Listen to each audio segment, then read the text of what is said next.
Vandersteel News fans. It is Wednesday, 1 o'clock.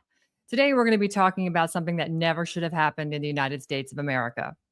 Families that were locked out, loved ones that were isolated, Americans, elderly, disabled, vulnerable, all left to die. And now Congress is quietly admitting it. There is a partisan bill moving through Washington right now called the Essential Caregivers Act of 2025. And what this bill does is it makes sure that what happened during COVID never happens again. But here's the truth. If you need a law to stop it from happening again, that means it should never have happened in the first place.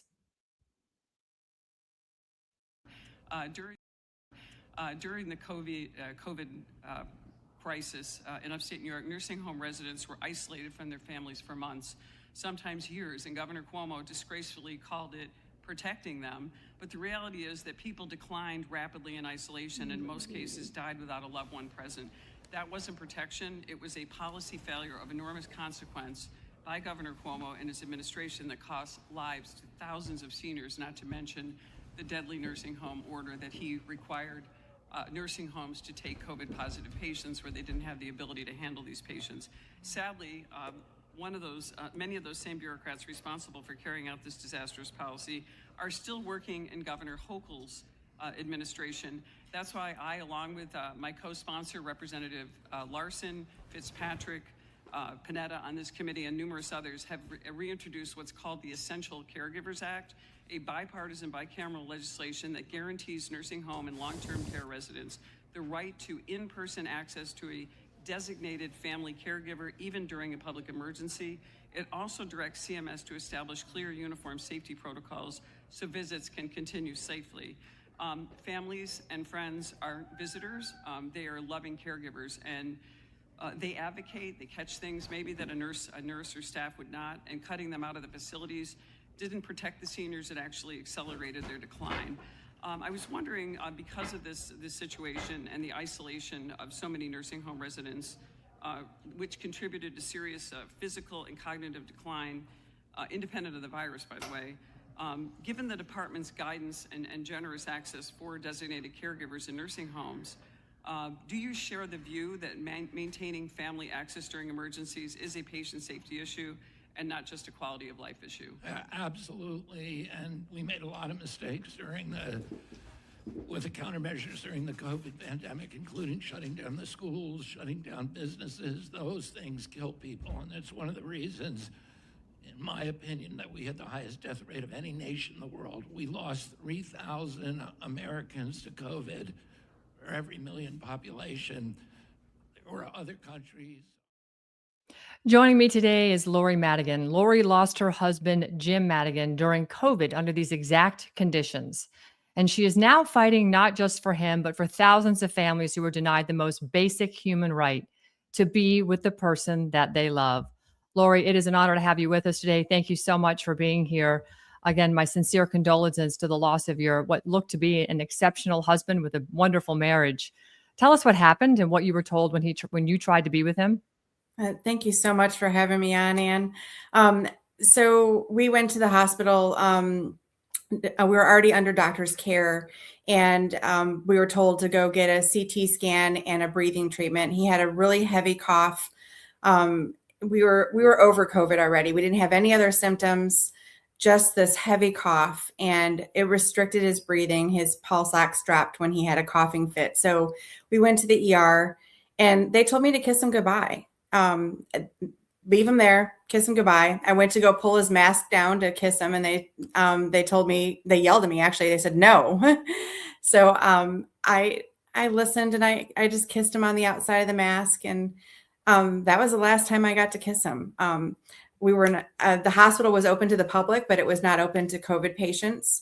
They didn't have anyone from infectious disease working at the time. So it was over the holidays of 2021 in December. And they said they couldn't test him. So I found out later there was negative COVID tests in his records. So I could have come in, but they kept him in isolation. And isolation kills people. I mean, it not to mention what they did to him while they were there. They vented him and gave him remdesivir and a multitude of drugs. But if I was able to be there in any capacity to advocate for him, he would be here today. Right. I know it. My whole heart knows it. So you were denied access to him and you were unable to advocate for him. Did you feel that decisions were being made without you? Oh, they were 100% being made without me. They vented him without telling me. He was 93 oxygen, and they vented him. And then when they vented him, they blew out his lungs, and they asked me if I wanted to reinflate his lungs. And they asked me on the last 2 days of his life if I wanted to resuscitate him or DNR him. They said, it's futile, so you should just DNR him. Yeah. So they made all kinds of decisions. I asked for some basic treatments like ivermectin, hydrochloroquine, vitamin C. They said, no, we have our plan. And they didn't let me be a part of any of it. They in fact told me that it's a HIPAA violation to talk to me. So I had to get an attorney to talk to them to find out how my husband was doing. That seems to interfere with the vows you took before God. Man and wife together are one. This is the part that the people need to hear, because what you're describing isn't just your story, right? This happened to, hundreds of thousands of people all over the country, millions around the world. During COVID, something called the 1135 waiver was activated. That waiver allowed the federal government through Health and Human Services to suspend patients' rights that had existed since 1987 under the Nursing Home Reform Act. Mm-hmm. Let's talk about the rights that it included, right? Rights to visitors, to caregivers, rights to advocacy. And because of that, millions were cut off from their families. Can you tell us a little bit more about that? Yeah, so that was completely violated. The 1987 Nursing Home Reform Act was completely violated during the pandemic by now allowing visitors or advocates, cutting them off from their families, isolating them. That bill provides all of that. And, we're not criticizing the caregivers at all. They're asking for this too. The doctors, the nurses, the caregivers, they're asking for this support. This is a bipartisan bill. The Essential Caregivers Act is 125 co-sponsors. And it's to make sure that this bill that's already in place doesn't get violated again. Mm-hmm. So I don't get how we have it already in the system. We have a bill already approved, but we can just violate it. So let's talk about this bill, the Essential Caregivers Act, that has numerous members of Congress sponsoring it. It guarantees that at least one caregiver can always be present. So when you hear that, what goes through your mind? Well, really what goes through my mind is everything that I was denied. What I could have done, supplemented the care when they're short-staffed. My husband wasn't bathed. He wasn't fed. He wasn't given liquids. And I'm hearing this a lot in cases of people that died in the nursing homes. And it's important to know that for the nursing homes that were violated, it's not just the elderly in these homes. They have rehab patients, they have disabled, they have children in there. It's not just the elderly. So we're looking to protect everyone. Do you believe your husband's outcome would have been different if you could have been there? What would you have done differently? Well, it was much harder to advocate on the outside, and I would have been much more on top of seeing what they were giving him and telling them, no, you're not giving my husband remdesivir. I'd be able to see it and look it up and deny it right there. We were not given informed consent for anything, and I believe that we would have had informed consent had I been there and been able to say, ask the questions. I didn't know they were giving him those drugs. So members of Congress are now openly saying this. They're saying that isolation during COVID caused the suffering. They say that patients declined from the isolation, that patients died alone. Lori, that's exactly what you experienced, isn't it? It is exactly what I experienced. And this bill is for long-term care facilities.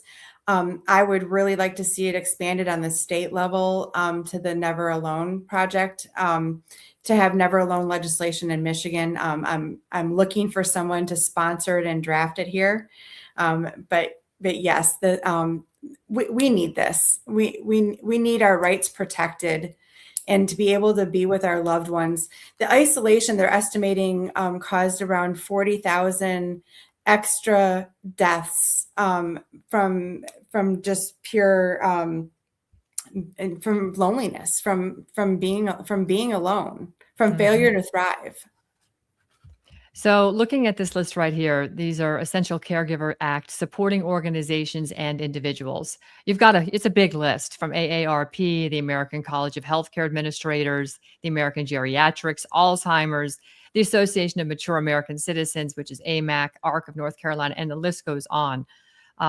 Tell us what seeing this list means to you and to getting this bill supported and passed. But in a bigger, broader sense, what does it mean to the change? Because a lot of these organizations tend to wallow in the swamp, right? So how do you think this is impacting what the swamp was able to do during COVID versus what it's going to be challenged with, since these organizations are lining up to get behind the bill? I honestly think it's remarkable that this many organizations are lining up to get behind the bill, and that we already have this much co-sponsorship. We have a quarter of the Senate already. We have 19 of the Ways and Means Committee, 16 of the Energy and Commerce Committee, and 6 of the Senate Finance Committee. So it's got incredible support. And the reason we need this level of support and even more is because thousands of bills are introduced to Congress every session. And you want it to stand out and go through as it's written, with the protections. You don't want it to get amended and lost in the shuffle. So it tends to have, the more support you have from these organizations who are extremely big and vocal, the better chance you have of getting these protections on the federal level. What do you want accountability to look like? Is this bill going to be enough to gain accountability, or do families like yours deserve more than just the slogan "Never Again"? Oh, we deserve so much more. I want a memorial wall for my husband. He's so amazing, and his life was sacrificed. So I don't. This is a step towards justice. Is not allowing this to happen again, but it's nowhere near enough. As you know, Fauci's right-hand man was indicted yesterday, and Right. that is one step toward justice for us. But we need a whole lot more of that. Yes, we do. So if, Lori, looking at, some of the organizations that you're involved and engaged in, talk to us a little bit about this one right here, Caregivers for Compromise. So for Caregivers for Compromise, they I'm independent. Okay. I'm on a quest for justice for my husband, and I help in any way I can. So I advocate for them whenever they have someone in a representative in Michigan that they want to speak to. I get on the Zoom call and tell them why I support this and why I want them to support it. As one of their constituents, I speak out, or I locate people in that district to speak on the call also. So, I mean, caregiver for Compromise, I know of them really just for this bill. Fantastic. Tell us a little bit about this petition right here that you're looking to prevent nursing home isolation. This is something you sent me. They're getting close to the goal. It looks like they've got 65,780 who've supported it with a goal of 70,000. What will this petition mean to reducing isolation or preventing isolation should we face another pandemic again? It's to show the level of support out there. So we really want this. This is how you can support. Click on this. If you're someone that lost a loved one, reach out and join the fight. Join these phone calls to talk to your legislators. I think I also provided a link to determine who your representatives are. And if you reach out to me or to Irma, we will get you connected to be on these calls and to ask for support. Lori, if you could say one thing to people in Washington, D.C. right now, what would it be?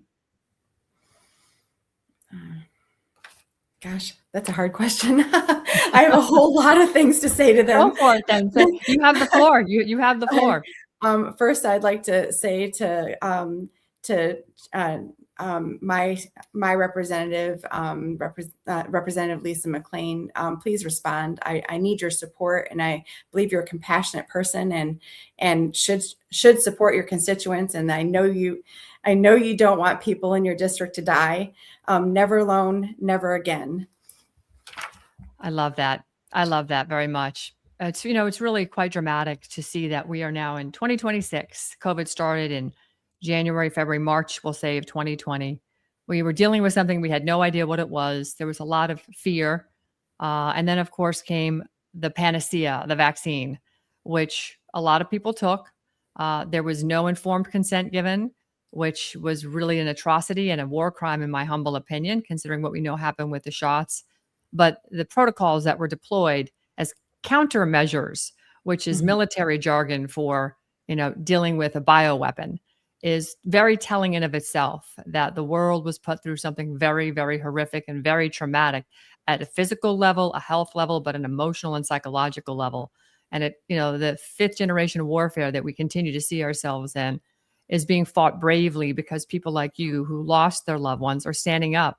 And I think, I look at this image of you and your husband right here, and I can see a healthy man, a healthy wife, a beautiful marriage. You have a beautiful family, and it was robbed. It was robbed because the government decided to make a point that they were in control, and they put policies forward that the corporations just fell into lockstep and made bad decisions and didn't engage the actual people who mattered the most to their loved one. And for that, I feel, a sincere sense of loss for you and for millions of other people who were put in that same terrible position. I think you're incredibly brave. I have one more ask that I forgot to say, and I can't believe I did. We want investigations across the nation. Investigate these hospitals. They took a lot of money to kill my husband, and I believe that should be investigated. These attorney generals need to step up. You've said it better than most, and I agree. Todd Blanche, you've got the ball now. So you and Congress, real investigations don't just end in gavels pounding on the table, but that actually end with indictments, arrests, and then imprisonment, or worse, if it is called to be treason. There are serious punishments for that, up to and including death. And if that needs to be, so be it, because we can never find ourselves here again. Lori Madigan, thank you so much. Again, our sincere condolences to you and your family. But you have taken a loss and turned it into something powerful. And you are not a woman to get in the way of. So I will sidestep that and let you keep marching down in the direction you are, because you're doing beautiful work on behalf of We the People. And for that, I say, God bless you. Thank you very much. Thank you so much, Ann. Thank you. Okay. Wow. Really. And again, another example of people stepping up into their power, because if you're watching what that interview entailed today, I don't want you to just feel that story. I actually want you to do something about it. Lori Madigan is doing something about it. She's taking the loss of her beloved husband, because what happened during COVID, families like the Madigans that were locked out, their loved ones were left to die alone. This is more than a tragedy. It basically is the hallmark of a failure that we can never allow to have happen again. So if you are interested, there are petitions that you can sign, and we just show them to you. I'll bring it up again. These are petitions that I think everybody should take a minute and go to prevent nursing home isolation. They're only a few thousand signatures away from their goal. Please, folks, step into the line. Do it. You can leave a comment. You can tell your story. You can contact Congress. You can go to the house.gov. Let's see here. I think we even have that website for you. This website right here. You can sign the petition. Go to house.gov, contact your representative, and let them know that you want them to sign the Essential Caregivers Bill. There's also movies that people have put together at Caregivers for Compromise. This is their Vimeo account. You can look at all the different stories, 50 states, 50 stories. And of course, at the very least, send your love, your prayers, and your best to Lori Madigan and the family, because this, again, as I said, should never happen to anybody. It should never be an issue. It should never be a thing. And, it's just an atrocity that we're actually finding ourselves here. Okay, we're going to take a quick break, hear a message from MyPillow, and we'll be right back with our next guest. Looks like you've been sleeping well. Megan, he's back. The MyPillow guy. And you're looking good. Still feeling good. Well, just when you thought it couldn't get any better, we've got the best pillow ever, MyPillow 2.0. When I invented MyPillow, it had everything you'd ever want in a pillow. Well, now there's new technology that makes it even better. MyPillow 2.0 has my patented fill combined with a cooling fabric with temperature-regulating thread. MyPillow 2.0 is truly the next generation of MyPillow. Now's the time to go to MyPillow.com or call the number on your screen. Use the promo code to save 50% on your MyPillow 2.0. Not only that, for a limited time, your entire order ships absolutely free. You're sleeping even better. And cooler, too. And you're looking good. Feeling good. I knew you would. MyPillow.com. Food security or food sovereignty. Every time we buy food, we choose. Glyphosate exposure is exploding, and people are asking, why is food so expensive? This is why we do what we do. Organic fields, thriving orchards, the purest ingredients straight from the earth. From our farms to your family, we do the testing so you don't have to. You save time, you save money, and our regenerative farms continue to grow. It's time to remove what does not belong. Rebuild with cleaner inputs. Support the farmers with the future in mind. This isn't a trend. It's a shift. We still have a voice. We still have a choice. To vote with our dollars for a healthier America today. Tap the link. Are you ready to take your health back? At VandersteelHealth.com, I trust Purium's powerful superfoods to fuel my body with clean, plant-based nutrition. And in a world filled with toxins, Biomedic is designed to help support your body's natural detox process, even from glyphosate exposure. Real nutrition, targeted support, no junk. Go to VandersteelHealth.com and take control of your health today.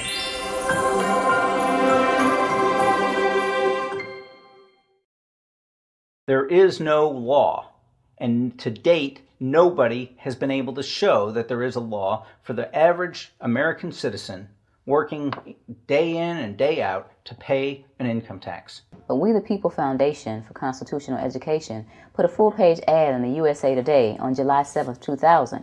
And within the body of that ad was a $50,000 challenge for anyone that could show the law. And to me, $50,000 is a lot of money. So I went after that and did the research based on the fact that I thought, let's put this baby to bed. I'm hearing all these rumors. I'm going to kill two birds with one stone. I'll answer these people's questions that are asking me, and then I'll win this $50,000. And, based on the research that I did throughout the year 2000 and that I'm still doing, I have not found that law. I've asked Congress. We've asked a lot of people in the IRS commissioners, helpers. They can't answer, because if they answer, the American people are going to know that this whole thing is a fraud. There is no law. There is no law that requires the average American worker in the private sector to pay a direct unapportioned tax on their labor and compensation for services. There is no law. I really expected that, of course, there's a law that you can point to in the law book, the code, that requires you to file a tax return. Of course there is. Maybe I don't know what it is right then as he was speaking to me, but sure. So naively, I agreed to go off and research it and get back to him. 3.5 months later, I was at that point where I couldn't find the statute that clearly made a person liable, at least not me and most people I know, and I had no choice in my mind except to resign. I had to leave the IRS because I presented evidence that I had accumulated indicating that the agency was violating the law and violating people's rights. And I asked the agency for a response to my sincere concerns. And the answer I got was that they would not respond to my concerns and that they would provide me with the paperwork necessary to tender my resignation. You can look through the statutes and look for the law that requires you to pay. And when you do that, you can't identify a law that requires the average person in America who earns a wage and works in private business to pay an income tax. American citizens, along with the foundation, have been asking the IRS to specifically provide them with the underlying legal foundation upon which they administer and enforce the personal income tax laws in our country. At the national level, when people would attempt to contact somebody of a much higher authority, say the commissioner, same kind of thing. They would get answers that were in effect non-answers. You have to understand that an agency which will unlawfully impose a tax that doesn't exist is not going to care. If we, the people, don't know what our rights are, they're not going to tell us. If Americans just learned that the IRS was actually knowingly deceiving them, that would be enough for them to rise up and put a stop to it. 100% of what is collected is absorbed solely by interest on the federal debt. All individual income tax revenues are gone before 1 nickel is spent on the services taxpayers expect from government. People have been told, that you need this income tax system to fund government, which is absolutely ridiculous. I mean, my question is, well, if that's true, how did we fund government from 1776 to 1913? The main purpose of the income tax is not to raise revenue, but to redistribute wealth and to control society. A lot of people might say, well, gee, if there wasn't an income tax, what would happen to education? They don't understand that education is paid for the most part, out of state and local taxes, your property tax. People might say, well, how are we going to build and maintain our highways? If there's no money coming into the government, we need our highways. There is a tax on every gallon of gasoline that people buy. Proceeds from the income tax do not pay for highway construction. I believe that in both spirit and substance, our tax system has come to be un-American. Death and taxes may be inevitable, but unjust taxes are not. This small booklet includes the Constitution of the United States, the Bill of Rights, the Declaration of Independence. This is a document that every citizen should read. It's a document which freed an entire nation. This is the Internal Revenue Code, and this document, and the unlawful application of this document by the Internal Revenue Service has enslaved the nation that this document attempted to free. Next, we're going to be turning to a major Supreme Court decision that could have serious consequences for the American economy, trade policy, and even national security. The ruling centers around tariffs, specifically whether the government must refund a certain tariffs that were actually collected, potentially with interest. Now, on the surface, that actually can sound a little bit technical, but here's the real question. If tariffs are refunded, who actually gets the money back? Because I bet it ain't going to be the American consumer.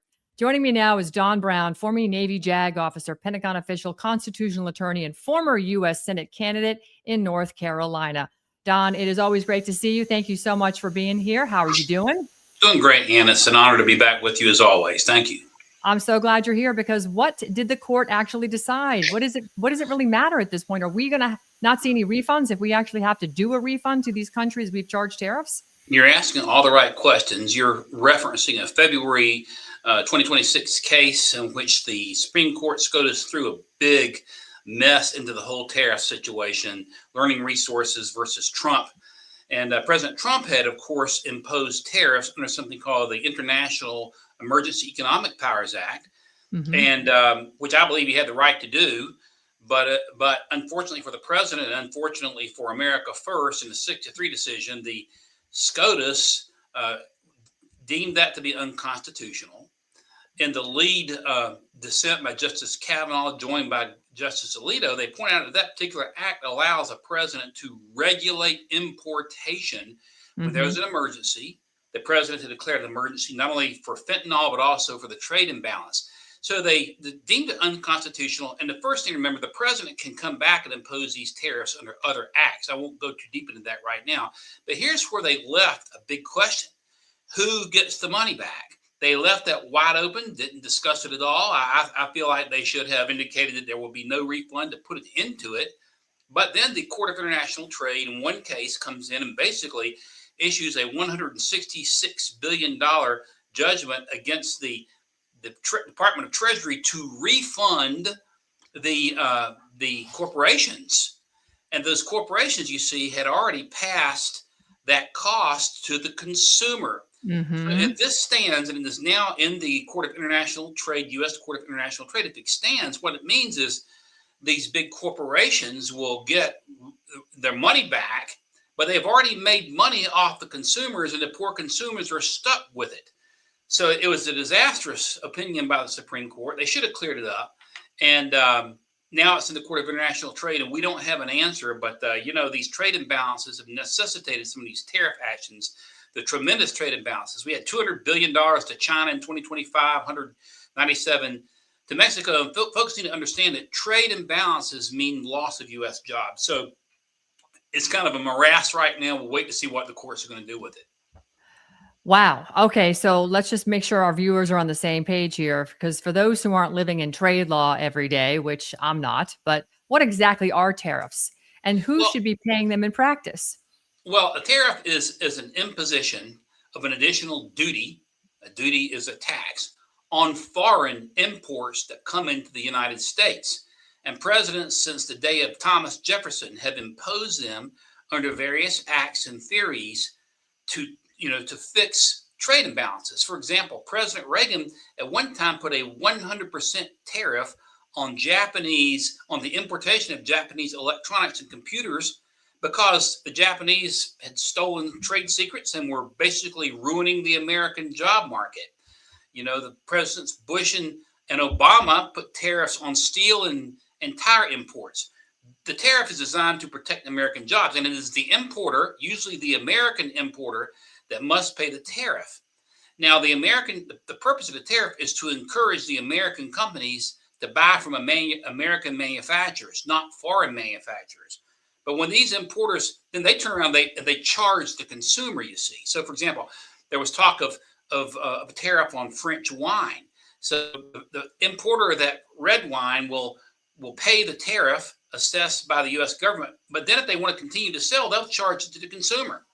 We'd rather have the importer buy American wine from Sonoma and Napa and not from France. So that's just one example. The consumer winds up paying, but it is the American importer that should be dealing with American companies. We're losing jobs, and it's to protect American jobs. All right. So you've said this ruling was a mistake, right? I believe it was, yeah. Does this weaken enforcement then? Does it shift power away from the executive branch?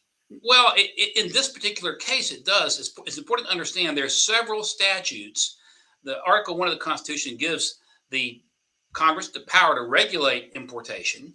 And it has done that, and to assess tariffs, and it has done that through several statutes that it has passed, giving power to presidents to assess tariffs. The first and most famous was the 1934 Smoot-Hawley Act.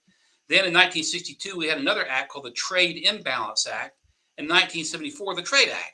And presidents have used those acts to to put duties and tariffs on stuff. And President Nixon in 1971 put a 19% across the board tariff on all foreign imports into the United States because of the trade imbalance. Nixon understood as trade imbalances increase and we become on the short stick of that, we lose businesses.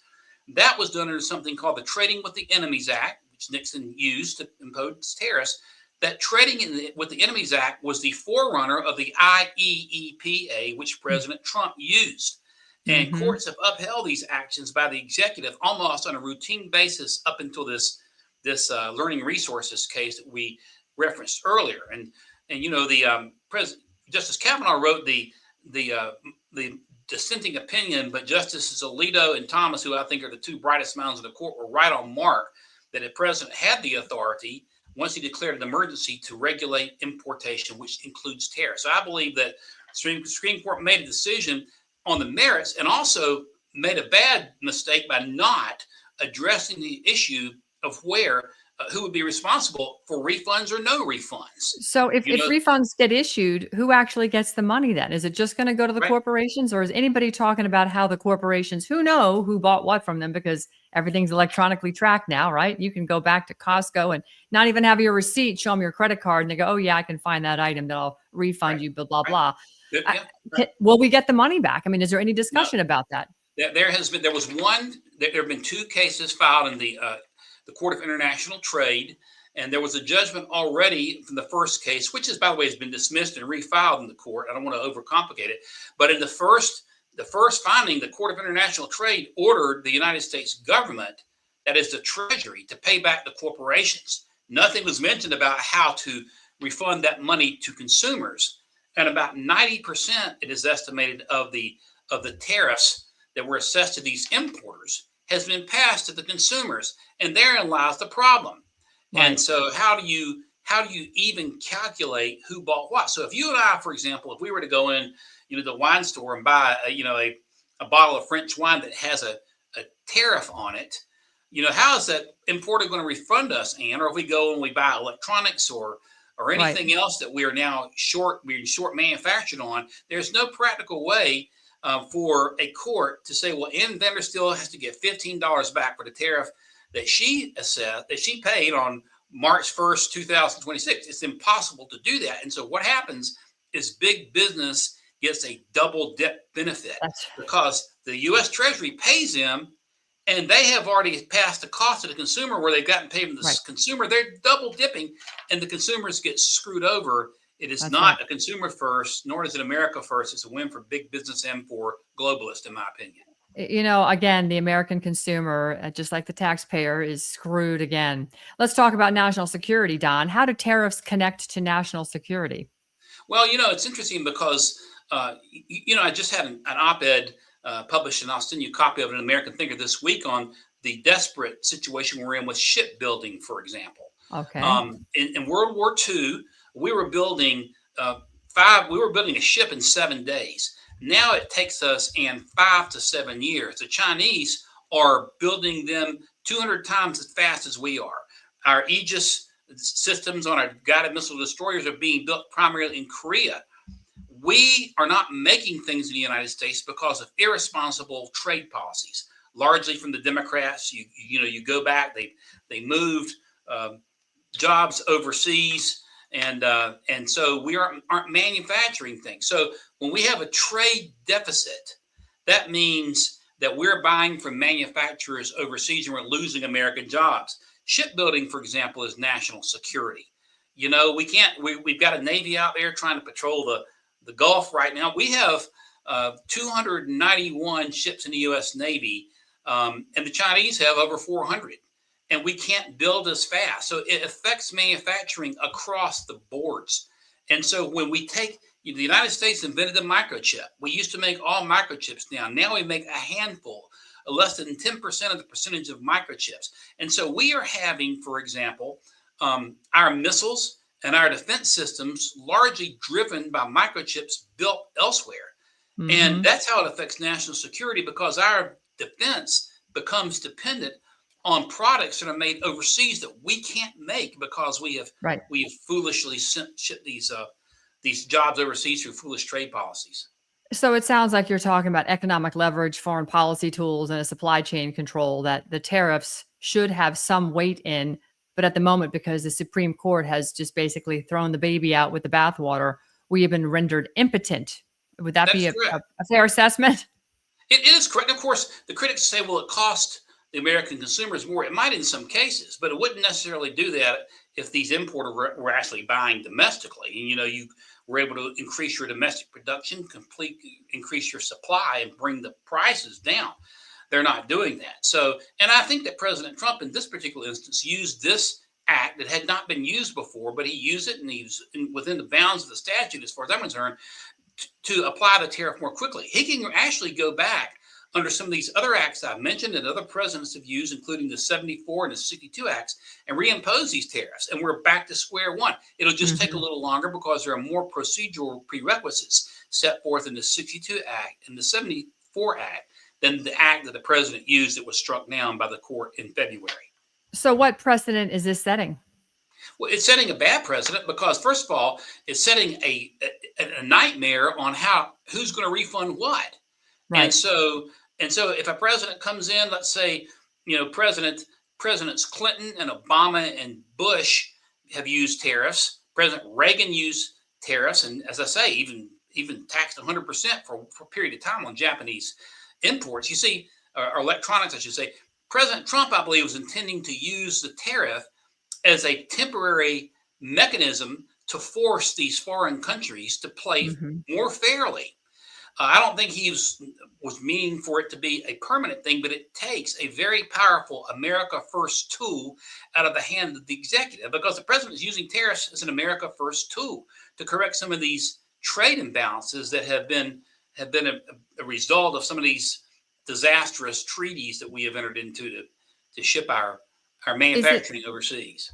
I want to shift the conversation a little bit to BRICS and look at it from what BRICS is doing, Don. BRICS is actually settling their trade imbalances. So if Russia and Brazil are trading oil and soy crops, Brazil is sending soy to Russia, Russia is sending oil to Brazil. Clearly, one is more expensive than the other. That would be the oil. And so you can't probably send enough soy to compensate for how much oil you would need. Ergo, they are settling their trade imbalances with gold. It seems that BRICS countries are moving to an asset-backed currency, a basket of them, in fact. Do you think that if America was using the same methodology, same financial instruments, gold, to settle debts, that we would actually need tariffs? Well, probably not as much, certainly. President Nixon took us off the gold standard in 71, which in retrospect, I think that was a mistake. Right. The dollar is a fiat currency. It's not backed by precious metal. But he tried to compensate by putting in, the petroleum, the petroleum acts, whereby Saudi Arabia would have to trade, everybody in the world would have to trade their petroleum into dollars, which was a temporary backstop against taking us off gold. It is clear that the BRICS nations, their stated goal is to remove the United States dollar and end it as the international currency of trade, which has been the case since Bretton Woods. If that happens, here's what President Trump says. If we lose the dollar, and I agree with him, and I was hitting this hard on the campaign trail running for Senate. If we lose the dollar and now the national debt is crested $39 trillion, President Trump has said that will be worse economically than losing a world war, if you think about that. And the action by these BRICS countries who are doing these trading and backing it with precious metals is a real threat to our way of life. And we've got to get this national debt under control above all things as well, for sure. But yeah, I think if the dollar were backed by a precious metal, it would certainly bring a lot more stability, and it would certainly be helpful. Yeah, I would agree. I would absolutely agree. Don, it would have been nice to have you sitting in the U.S. Senate, because I believe you understand the functionality of everything we're talking about quite articulately, and you're well read on the Constitution. When I met you, we immediately gelled on that. Sidney Powell is a very good friend of yours, so I think it's a travesty that did not happen. But I know there'll be other things in your future where I believe you will be lending a major hand to help Americans as a true public servant leader. So really, what happens next? Because when you're looking at billions in potential refunds, possibly legal battles that are still ongoing, because the Supreme Court is, throwing the baby out with the bathwater, and clearly there's a serious administrative complexity in all this. Right. Where is this going to lead from where you're sitting? That's a very good question. I suspect this. I suspect that if the Court of International Trade comes up with another ruling requiring corporations to be refunded by the federal government, and there's no clear way of passing that on, certainly to consumers, and there's not going to be, because the law, we look at the speculative nature of damages. How do we prove that Ann Vandersteel or Don Brown went out and bought a CD player or whatever we buy? I guess those are antiquated now, showing my age. But how do you do that? If there is an ambiguous ruling from the Court of International Trade, I suspect that the United States government will probably appeal that to the Supreme Court and force the Supreme Court to do what it should have done before and deal with the issue of damages. They left it out there. When they left it unresolved on what I think was a foolish decision to begin with, they invited tons of litigation. And so I think this is going to be litigated more in the courts, and we'll probably go back to SCOTUS before it's over to answer that question. Well, from your lips to whoever is going to drag it back up there's ears. It's a daunting step that we have to take. as far as the elections, looking forward to the midterms, your neighbor down to the south of you in South Carolina, Lindsey Graham, seems to be a little bit in the hot seat right now, and he's taking a lot of incoming from one very feisty and very godly Mark Lynch. I'm sure you all know each other. So give me your, 50,000 foot on what you think is happening down there. Perhaps if you had a little more time, you might have also won your primary. Yeah, I would have. Well, you never know, but I'll tell you this about Mark. He's a businessman, and he's an America First guy, and his campaign is pretty well financed, and he's gaining traction. Now, of course, Lindsey has something like $80 million. I mean, I don't know where Lindsey gets his money. You got a salary of $175,000, and the money they've got is off the charts. It's very, very, very difficult to unseat an incumbent, but Mark is picking up some traction in the Palmetto State, and we'll see how it goes. But, Lindsey's never met an award that he doesn't like, and, there's some things about him that are okay, but he's certainly not an America First. He's more of a globalist, as you know, and we've got to have America First folks in the United States Congress. Yeah, we definitely do. All right, so let's be clear. We've got corporations who may receive billions back thanks to the Supreme Court decision. And this, of course, is on the heels of consumers who paid higher prices. We, the people, may get nothing. So, and remember, those corporations have largely already gotten those billions back by passing the cost on the consumer. So when they get the billions back, given the Treasury, it's a double boon for them. Oof, that is just ugly, ugly, ugly. I mean, when you think about that, and when we start to see the headlines of that, I wonder how that's going to hold for. How is that? Do you think that's going to impact the president? Is that going to put feathers in his cap, or is it going to? Or are the people going to rebel? Where are the people going to direct their anger? Well, that's a good question. I don't think it's going to be necessarily good for the administration, but I think that the administration, hopefully the government, hopefully the Justice Department or the United States government is going to appeal the rulings, unless the rulings are clear that there is a way to put money back in the pockets of the taxpayer. I paid $4.10 for gasoline coming back from an event last night in Lexington, North Carolina, and driving around Charlotte today, it's consistently around $3.99 or $4 a gallon. These gas prices are going to have to come down. And I think that is going to be a barometer of what happens moving into the midterms as much as anything. But the president certainly has his work cut out for him for sure. And of course, sooner that this Iranian situation can be brought to a close, the better the chance to get some of these prices back down a little bit. So we'll have to see how it plays out. Amen. Well, while consumers are paying higher prices, get nothing, at the same time, we've got the government's ability to act quickly on trade. Could be significantly narrowed. Don Brown, thank you for breaking this down. Certainly appreciate you being here today. And we'll catch you next time. Please, by all means, stay in contact because you always have some hot takes on the key issues of the day. Appreciate you, Ann. Thank you. You're welcome. Okay, incredible, huh? I mean, these are the key issues of the day, and it's really frustrating to hear that you're going to see corporations who've already passed the tariff on to the consumer get a refund. And of course, the refund seemingly probably won't get passed on to the consumer, but they know who you are. Believe me, how many times are you getting text messages because they sold your information to somebody else to sell you something? They know who you are. Those greedy little you-know-whats are going to keep the money as they always do. We're going to take a quick break. When we come back, we're going to take a sort of a shift from the analytical, grounded into a real world. That was Don Brown, who was breaking down the legal and economic implications of the Supreme Court tariff ruling. But the reality is those decisions aren't staying in D.C., folks. They're not staying in the courts. They're landing in your backyard, in your supermarket, and in your family. And they're going to land in districts like California's 47th. So the question becomes, who's actually fighting for the people, dealing with the consequences? We'll be right back. We have Michael Maxenti up next. He's going to be running for California's 47th congressional seat. Abraham Lincoln printed millions in government-issued notes, bypassing European banks to fund the Civil War. 5 days after the war ended, he went to Ford's Theater. President McKinley supported the gold standard, while others favored a central bank with a flexible currency. It wasn't long before an anarchist was let into his rally. 3 business titans allegedly opposed the creation of an American central bank. They all took an unsinkable ship owned by J.P. Morgan. He was supposed to go with them, but canceled last minute. That ship was called the Titanic, and the Federal Reserve was founded the next year.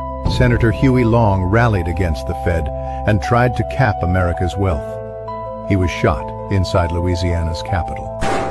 His gunman was killed instantly, with no autopsy, lost evidence, and conflicting ballistics. Congressman Louis McFadden accused the Federal Reserve of high treason for causing the Great Depression. He collapsed after a banquet. The official story? Heart attack. JFK signed an executive order giving the Treasury power to issue silver certificates and bypass Fed-issued notes. You know how this ends. Congressman Larry McDonald, a fierce critic of all global banking elites, boarded Korean Airlines Flight 007. The plane accidentally veered into Soviet airspace. All 269 souls died, and Moscow held the black boxes for a decade before releasing edited data. Thomas Sankara, president of Burkina Faso, rejected IMF and World Bank loans. Shortly after, he was assassinated in a coup. His successor immediately took the loans. By the year 2001, very few countries didn't have Western-controlled central banks. Afghanistan and Iraq were two of them. All they needed was an excuse. The ruler of Libya, Gaddafi, proposed a gold-backed African dinar to replace the dollar for oil. NATO intervened in Libya's civil war, and Gaddafi was killed. Libya got a new central bank. Clapper. And joining me now is Michael Maxenti. He is running for California's 47th district in the United States Congress. He's a business leader, a longtime activist, and someone running on what he calls common sense, people first agenda, focused on affordability, health, security, and government accountability. Michael, it is a pleasure to have you here. Thank you, and welcome to Steel News. Always a pleasure to have someone like yourself in the house. It's a pleasure to be here, and my wife was delighted when I told her that I was going to be on your show. She goes, "Oh, I love her." Great to know we got fans even on the left coast. It's amazing. It's amazing we get the message over there sometimes. Well, thank you for being here. You've said that Washington has been serving special interests instead of people. What made you step into this race and now? Well, it was real simple. After Trump won the election, and it was confirmed on January 6th during that 2-month window, every day I thought about it, prayed about it. What is the most important thing that I could contribute? And knowing what happened at the last midterms and how we would have to relive that, everything in the reform effort by so many people, the Maha movement, would all grind to a halt again. And the opportunity for somebody like Trump to come along would be who knows when. And that's when I made the decision that our congressional representative, David Min, is a first-term congressman. He exemplifies a career politician and of the worst kind. And so this was something that was imperative to give Trump reinforcements and hopefully expand the majority in Congress so that we could codify every single constitutional thing that Trump is working on, Kennedy's working on, Gabbard and others. So you have said you're not a career politician. How does that shape how you would govern differently? I would govern differently because of the fact that I have built businesses. I've turned around businesses. I was a young president of a division of American Standard, challenged with the opportunity to turn that division around after being there for 8 years. The company had been in business over 90 years, and I turned it around. But I don't have the answers. I'm not some genius, but I know how to bring people together, offer a vision, create a path and a process so that we can get solutions that really work. I was then given the opportunity to launch a joint venture for Nissan Corporation here in Irvine. I oversaw building a manufacturing plant, launching a business for Nissan and another Japanese company, again, with the vision of creating the finest graphic arts company in the world. I, again, don't have all the answers, but I do know how to bring people together, seek solutions, and create real viable paths get results. I've done the same thing at Children's Hospital, where I was on the board there for 14 years. I've done it in the private community in Laguna Beach in the athletic community. I've done it wherever I've been. And then I bought a very small little magazine in Anaheim that was in 19 hotels. And over the course of the next 17 years, I built it into the second largest tourism publishing business in California that I sold in 2014, where we were in 564 hotels with 3 editions. So I've built things in the private sector, in the business world, and that's the kind of approach that we need to take into Congress. Right now, over 70% of our members of Congress are attorneys and legally trained, which is something essential in our society. But at the same token, none of them have been trained as facilitators that I've been able to find. They've all been trained how to manipulate the facts. That's right. The jury, the judge, the witness, and public opinion to do one thing: win for a side, no matter if they know it's right, wrong, or whatever. That's all they care about. They don't know how to bring people together, find solutions, do that. That's not what they're trained for. I am. So let's talk about what people are feeling every day then, Michael, the cost of living. You've made affordability a central issue for housing, gas, and healthcare. What specifically would you like to bring those costs down for families? Or excuse me, what would you do specifically to bring those costs down for families in your district? Well, we've all been talking about gas, and that's a specific thing to California. What Trump's doing and needs help on is how to create true energy independence that can help drive down energy costs. But energy cost is a huge issue, but it's not the number 1 or 2 here for most Californians. Obviously, it's housing costs are the most expensive thing, and there's a lot of things could be done, even at the federal level. I'll give you just 2 quick examples, one of which people my age, senior citizens, have. Most of my friends and I had homes that we bought many years ago. We raised our families there. Now the kids have all grown up and gone off. We've got grandkids. We've got these big houses that we don't need any longer. But at the same token, if we sell that house, we have huge tax consequences, both state and federal. And so most seniors don't want to sell their house and face those big tax consequences. And yet they hold on to a house that they don't need. 4,000 square foot house, 30,000 square foot homes that are perfect for young families coming up. They need those homes. They're near the good schools. They're in good areas. So we can flip that where right now the tax consequences are in favor of, if you buy a house of equal value or more, then you get these big tax breaks. We could flip that and say, if you downsize out of your home, you will get the same tax benefits, so that we can free up homes onto the market. And at the same token, that won't drive up prices with more homes coming on the market, because the baby boomers most all of them would like to have that money in their pocket so they could live on it. That would add more volume to the houses and lower the prices and make available homes for the young families and people who need them and want to go up in size. So that's just one simple common sense type approach to it. So with respect to gas and healthcare, what specifically, or should I say, how much of that do you believe is tied to federal policy versus state level decisions in California? In California, the gas, most of that is all strictly California policies that our Democrat-controlled supermajority legislature and governorships have given us year after year after year. Where when I was growing up, there was over 30 refineries in California. Today, there's 4, and 2 even of those are threatening to leave.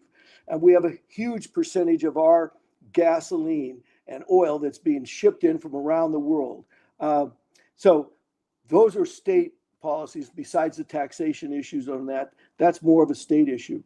But healthcare, which is the second biggest expense, and for many, it's the biggest expense for Californians behind housing, that's something that is more controllable at the federal level.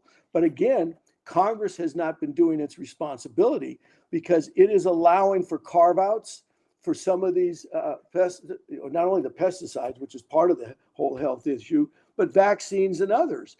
So Congress, because every law Congress passes supersedes a state law unless it's tied directly to that state constitution. So Right. Congress could step up and begin to pass laws that would not allow states to have workarounds to the many great changes that are being made under Kennedy's leadership throughout our healthcare industry, in our food processing, our agriculture, our pharmaceuticals, et cetera. So driving down the costs of the healthcare for Americans and making Americans healthy and conscious and responsible for their own health is huge. It definitely is. I remember a day back when I was a young girl going to Southern California, and everybody looked like they walked off some sort of fitness magazine. They were all supermodels, boys, both the men and women. Today, it's a little bit different out there. So let's actually break down the policy. Let's talk about preventative care versus the treatment model. Let's talk about the chronic disease crisis, the role of government versus individual responsibility, because you really emphasize shifting from disease care to prevention and addressing the chronic illness. Like, expand on that for our audience, please. Well, right now we have a closed loop system that is basically owned by the BlackRocks and the other major institutions. They own most of our major farming industries, the processing industries of our food, the insurance companies, the pharmaceutical companies, and the health providers, the medical industry. So we used to joke about it in a bad way, how Disneyland, over the last many years, they would try to take you by the ankles and shake you until they could get every penny out of your pockets while you were there. Well, that's exactly what BlackRock and State Street and Vanguard and the rest of them are doing. They want and knowingly are allowing us to become sick and in need of medical care so that they can, throughout your lifetime, you become nothing more than a major asset to them when you're sick. So we need to change those incentives. We need to do that. And again, under Kennedy's guidance, we're making great headway to decouple the corporate capture of our entire system, right, and bring it back to the people so it's responsive to the people. Jeff Dornick is a good friend, and now a good friend of yours. Jeff and I did a show recently together, and your name came up. One of the areas that is keenly important to me, and with the work that I've done along the border, is the fact that you've put a strong focus on border security and community safety. So what does that really mean in terms of practicality? What are the practical terms of that definition for you? And how do you balance enforcement with legal immigration reform? That's a really difficult issue because of the amount of how bad, first let me back up, how bad our immigration system has been, and Congress has allowed this. 1986, under a Democrat-controlled House and Senate, passed comprehensive immigration reform that President Reagan signed into law. That has never been fully implemented, and that has been purposefully because it has benefited all sides of this equation from the corrupt sides of the leadership of both parties. Some wanted the votes, some wanted the illegal immigrations. It drove down wages. It did a whole lot of things that benefited both parties and the major donors to those parties. So our immigration system needs a complete reworking. What's happened is, and I have many friends, and I'm sure when you were in California, you did it. I have many friends who I just recently, since Trump became in office, found out that they'd been here 30 years and they were illegal. And yes, good people who are taxpayers, law-abiding, producing good children, working hard in our country, who deserve the opportunity to be U.S. citizens, have not been effectively brought into our system. They've been purposely kept in the shadows. That's something that needs to be fixed. Now, those people who've come in the last 4 years under Biden administration that were criminals or who've gotten here and who've taken advantage of this system, who have not come in and become productive citizens, law-abiding, not citizens because they're, and given an opportunity. If they have not been law-abiding taxpayers and good people, then those all people need to be gone, and gone as quickly as possible. At the same token, we do have to represent our values. And I believe that there's a balance that needs to be there between the physical methods we use to extradite people. And that's where these groups that go and fight against ICE and fight against it, they create these problems often. Right. With their well-intentioned efforts, they end up getting in the way, creating a lot of the problems. We need to recognize, folks, we cannot have borders that have been opened, and those people who've come here who are criminals, who have not or are currently here taking advantage of the system, need to go ASAP.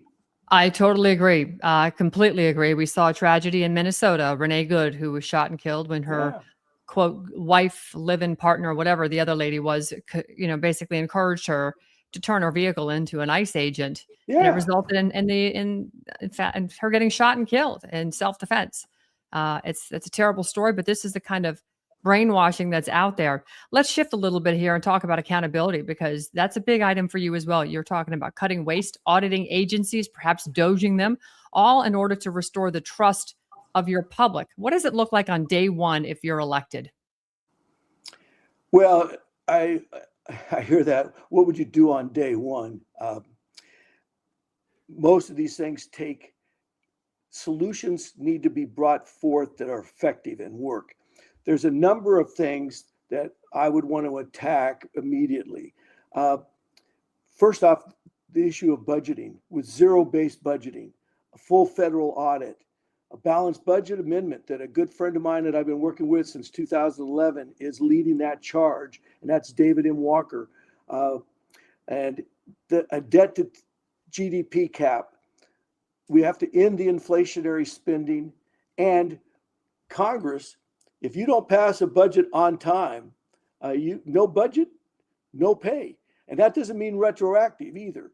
So we've got to change the way we run our government and run it more like you would run an effective good household or a business, and hold yourself accountable. Talk about education and parental rights as part of your platform. What role should parents have in education policy today? Parents should be first priority always. They're your children. And unless there is some physical issues or some other issues there, it's always parents' rights first, always. The state, and like in education and other things, is trying to integrate an ideology and indoctrination into an education system. And then you talk about the mutilation of children and allowing those kind of things. It's absolutely abhorrent to me that there are people who would allow young children to make these kind of decisions. There's reasons why you can't get a driver's license until you're 16 because of areas of maturity that you need to advance to. There's reasons why you can't freely drink alcohol until at least 18 in some states, or 21, again, because of the development of your frontal lobe and other parts of your brain and your maturity. To allow somebody to think that almost every child goes through a period, including myself, where you question when you were going through a maturation process of your own masculinity or femininity. Sure. That's where good parenting comes in. That's where having parents there to help you, guide you through that, not teachers and medical people who want to benefit from it, who have an orthodoxy or an ideology that they want to inflict on you, and while they're making money doing it. Right.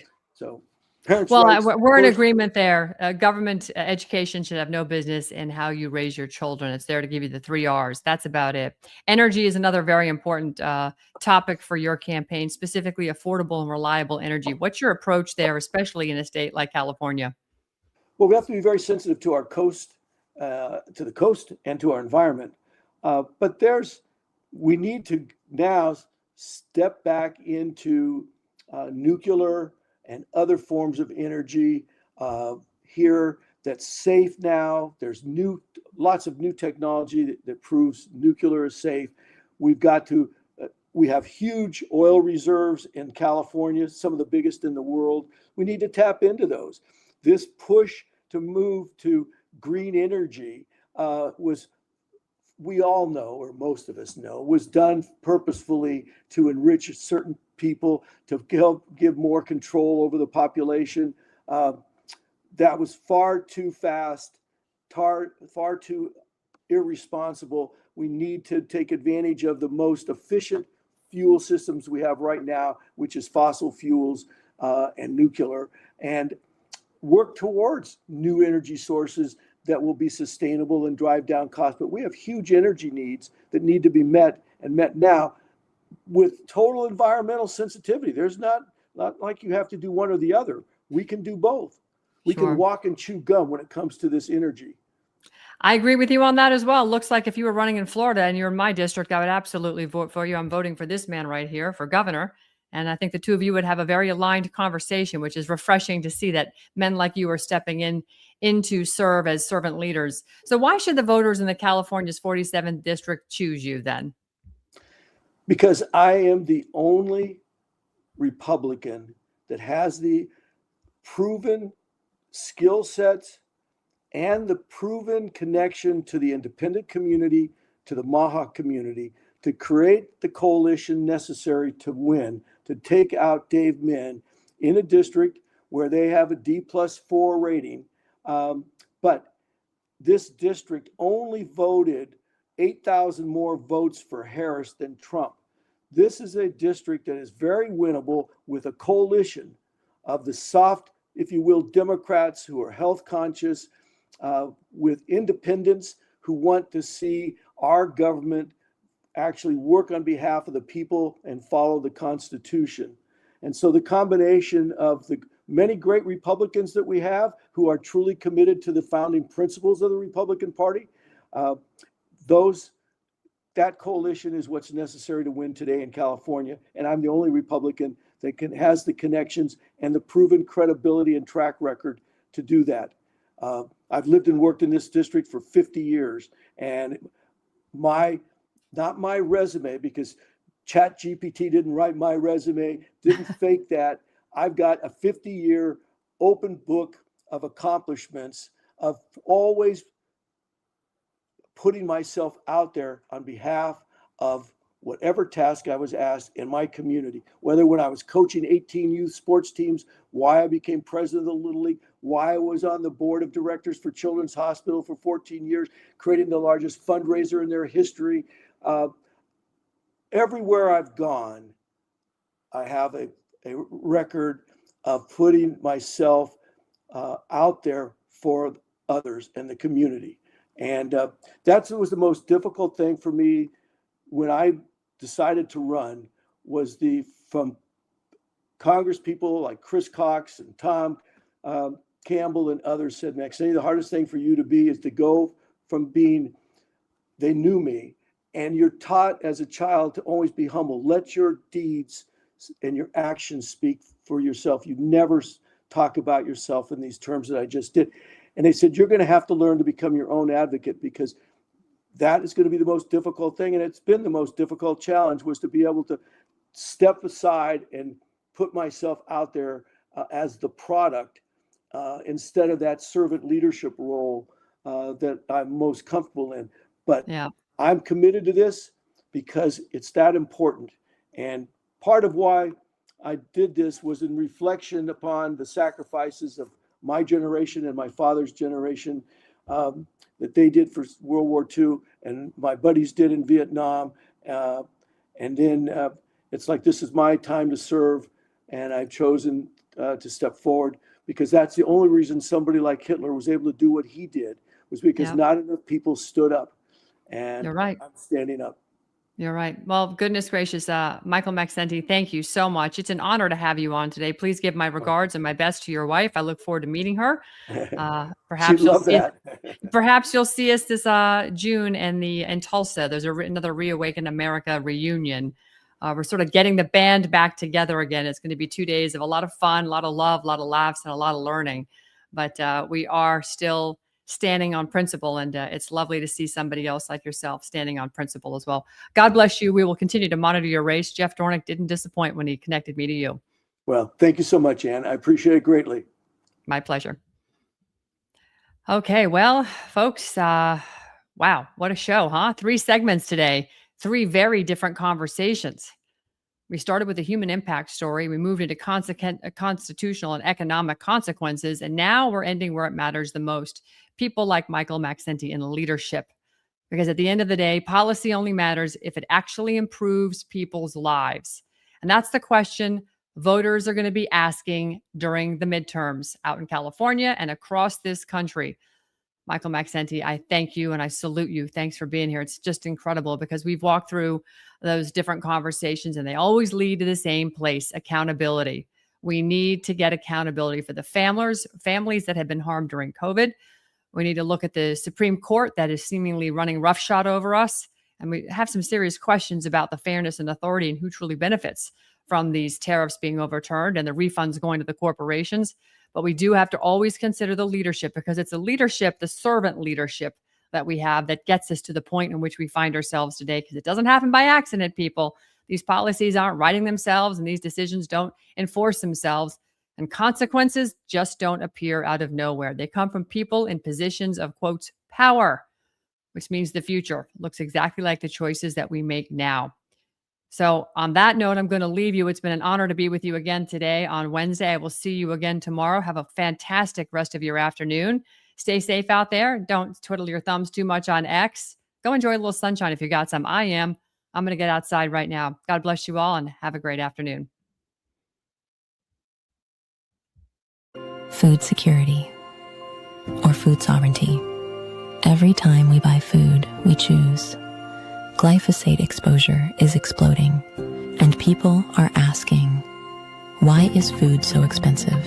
This is why we do what we do. Organic fields, thriving orchards, the purest ingredients straight from the earth. From our farms to your family, we do the testing so you don't have to. You save time, you save money, and our regenerative farms continue to grow. It's time to remove what does not belong. Rebuild with cleaner inputs. Support the farmers with the future in mind. This isn't a trend. It's a shift. We still have a voice. We still have a choice to vote with our dollars for a healthier America today. Tap the link. Are you ready to take your health back? At vandersteelhealth.com, I trust Purium's powerful superfoods to fuel my body with clean, plant-based nutrition. And in a world filled with toxins, Biomedic is designed to help support your body's natural detox process, even from glyphosate exposure. Real nutrition, targeted support, no junk. Go to vandersteelhealth.com and take control of your health today.